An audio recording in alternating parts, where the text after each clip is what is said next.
Hello, everyone. My name is Yasmin Elliott, and this summer I've been working on a review looking at the properties of validated child and youth self-report measures of engagement. Before we begin, imagine this. There's a fantastic new pediatric rehabilitation treatment that a service provider is using with a client, but the client's skeptical about the treatment and as a result is not fully invested in the process. Understandably, regardless of the treatment's efficacy, the client's lack of investment in the intervention would lead to less favorable outcomes. This scenario highlights the importance of engagement. Engagement refers to the multifaceted state of motivation that clients feel towards their role throughout the treatment process. Engagement encompasses the affective, cognitive, and behavioral aspects of the client's role. And importantly, we know that client engagement is critical in pediatric rehabilitation, given that it facilitates effective treatment delivery and outcome, adherence and goal achievement, and family-centered care. And so given its importance, it's critical that we have ways to measure client engagement. Correspondingly, the PRIME team at Holland Bloorview is working to develop the PRIME-C tool as a part of a larger research project capturing children and adolescents' perspectives of their treatment engagement. Self-report measures designed for children and youth, however, require unique considerations to ensure that they're both user-friendly and developmentally appropriate.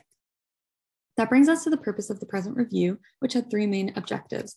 The first being to identify validated child and youth self-report measures, to assess the clinical utility of these measures, and then provide recommendations to inform the development of the PRIME-C.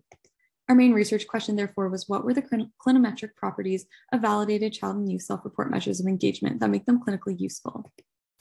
To answer our main question, we conducted an integrative review where we first identified keywords associated with our two main concepts. We then searched 5 medical and social science databases. 5 independent reviewers then screened the titles and abstracts of these retrieved articles based on a predetermined criteria. The full text of the articles that made it through the initial screening were then reviewed to identify the validated measures reported in each. And then the measures that met our inclusion criteria were then assessed using the CAN-CHILD outcome measures rating form guidelines. Our preliminary results suggest that there are many self-report measures that are designed for use with children and youth that utilize features like pictorial scales, simplified vocabulary, and tailored response options, all to enhance usability and comprehension. Based on what we're learning about the features of these effective measures, we're formulating recommendations for the PRIME-C.